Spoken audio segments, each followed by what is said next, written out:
Hi everyone, back here after a wet December, and unfortunately we're talking about wind again. Santa Ana winds increasing, two events coming up, strong one Friday night and Saturday. We do look for moderate to areas of high impact from this wind. That would be potential for trees and power lines damaged and high profile vehicles impacted. Again, Friday night and Saturday morning, the strongest winds expected. This is Alex Tardy, meteorologist with National Weather Service. Let's take a look at the highlights coming up. We do have a weak Santa Ana wind event. That'll be Thursday, but it'll bring much warmer temperatures, especially on the coast. It'll be mild on Friday as well, and little wind until the afternoon when a developing Santa Ana wind picks up with gusts of 40 miles per hour in the canyons and passes again, especially the Cajon Pass of the Inland Empire. Those winds will become widespread and increase Friday night into Saturday morning. Most areas with that wind event number 2 will see gusts 20 to 40 miles per hour. But the wind-prone areas, that would be Cajon Pass, for example, into the Santa Ana Mountains, I-10, 15, 210, 215, the corridor on the 91 and the 60, look for winds in those areas as high as 60 to 70 miles per hour. They'll be coming out of a direction of the north and then northeast, and then eventually shift to northeast to east as the wind decreases Saturday afternoon. I think the strongest winds will be during the dark hours and into early Saturday morning. Now, the weather alerts that you should look for on weather.gov are the wind advisories for the low end, and that's wind event number 1 on Thursday. And then for wind 2, potential for high wind watch and warning. That's for a high-end wind event. So it has been dry in California during the month of January so far. In fact, most of California and Nevada, less than 25% of average. So less than 25% of what should have fallen in an average January. We did see some precipitation earlier in the week in Southern California. Now, for the water year since October 1st, the blue and the purple shaded are the areas that have been wettest. You can see the reflection of a couple strong atmospheric rivers in those areas. Elsewhere, there's a lot of green, including Southwest California, and that puts us a little bit above average, but we're also losing ground and now right around average in much of San Diego County. Desert areas have not seen much precipitation this winter. Speaking of December, over the past 60 days, December made a huge impact of precipitation, primarily from 3 atmospheric river events that moved across the green, purple, blue shaded area of central Southern California.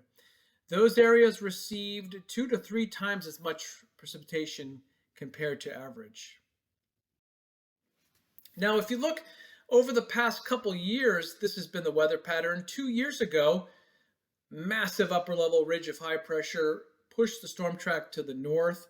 Remember, this started the drought in Northern California. Meanwhile, a low pressure area, repeated storms impacted Southern California.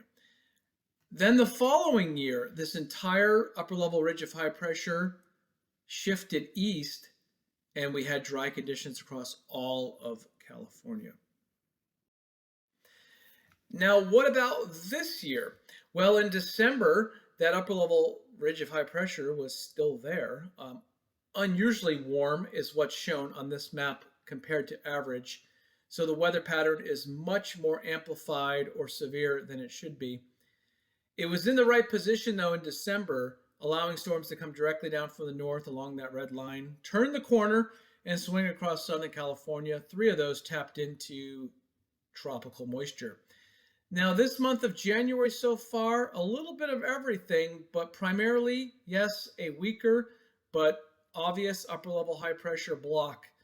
The storm track is now to our east, and that puts us on the dry, windy side. If you look at the conditions last year and this year in the ocean, equatorial Pacific Ocean, where we measure La Nina, the cold phase, or El Nino, the warm phase, Cool conditions last year were present along the western part of the Equatorial Pacific Ocean, but the entire Pacific was warmer than average. Fast forward to today in 2022, much above average, warmer than average water across really all of the Pacific, except for the Gulf of Alaska, where there's been a lot of storms.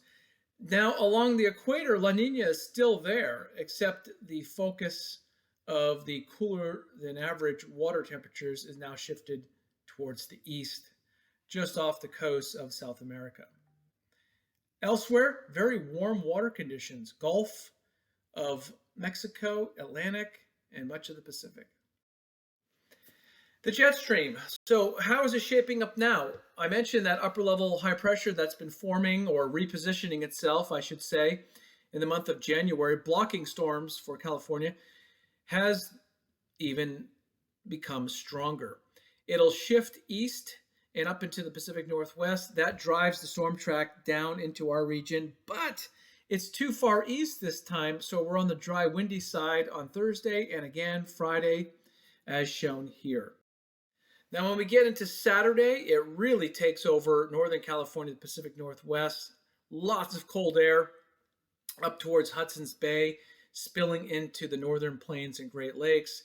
That weather system, part of it at least, creates the winds, or the Santa Ana winds, as it goes by Saturday morning.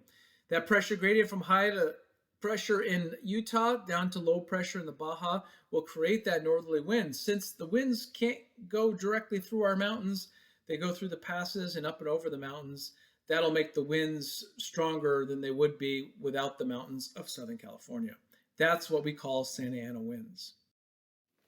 If we look at the intensity, when this big high pressure area settles Friday night and Saturday over the Great Basin, we look at a corridor of strong winds, and they seem to be focused across Riverside and Orange County, as shown here. So the potential for the strongest winds in those areas. If we look up in that area specifically, we can see at about 2,000 feet predicted for Friday night, around midnight and after midnight, the strongest winds of 50 to 60 miles per hour will be ripping through that corridor. Okay, so for storm number one, or Santa Ana wind event number one, we'll call it, is tonight and Thursday. And the orange shaded areas will see gusts to 50 miles per hour. So it will be windy, but much lower end event. So overall, a weak event. But noteworthy that this Santa Ana wind will be strong enough to bring the warm temperatures and the dry conditions and windy conditions in the normal wind corridors or the mountain passes. Temperatures should really warm up. We're looking at 75 to 80 degrees along the coast. We're looking at mid 70s in the inland valleys. Now, there will be some cooler temperatures still because it is a Santa Ana wind coming from a cold source in the Great Basin, but those will be in our mountains and high deserts. Now, for Santa Ana wind event number two, this will be much stronger. Friday night into Saturday. The orange shaded area, you can see it's much larger, broader, affecting more areas with gusts over 50 miles per hour, most of the Inland Empire. And you also see there's pockets of 60 to 70, perhaps even 80 mile per hour wind gusts in the strongest areas right up along the Cajon Pass down towards Interstate 10. So between Rancho Cucamonga, Ontario, San Bernardino, all the way down towards Chino Hills and into areas in East Irvine. So a strong wind event potential in those areas. Elsewhere, it will be windy and strong winds with the least amount of wind making it all the way down to the San Diego coast as we're a little more protected from this northeast wind direction. This is a computer model depiction, and you can see winds develop rapidly Friday afternoon and especially after dark. Strong winds funneling through the Cajon Pass and through Orange County and over the ocean as well towards Catalina Island. Those winds continue strong all through the night, Friday night, so it'll be a rough night with strong winds, high impact to high profile vehicles, and potential for some tree damage and even power line damage in that Inland Empire area.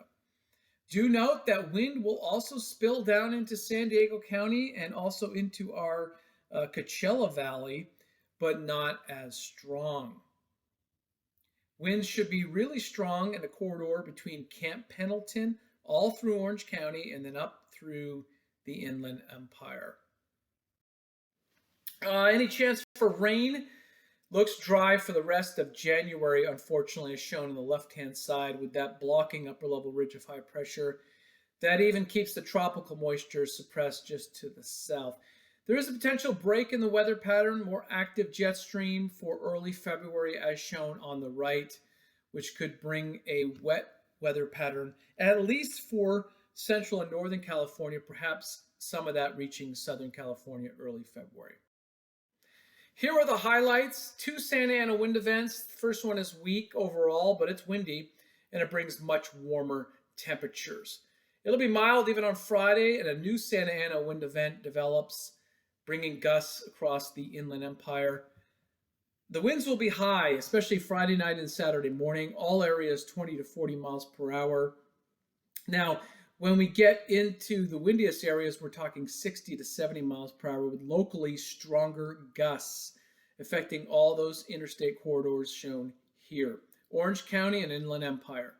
Now, the wind direction will be coming from the north to northeast, so it'll be most focused in those areas between Rancho Cucamonga, Ontario, down to the 91 corridor. Strongest winds look to be late Friday night, after midnight, and early Saturday morning. And keep in mind, wind does make it Saturday all the way down through San Diego County as well.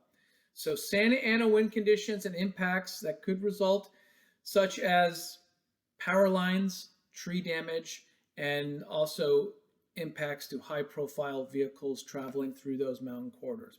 You can monitor the wind and all the weather at the links shown here. Make sure you check the watches, warnings, and advisories, again, posted on weather.gov. Thanks for tuning in.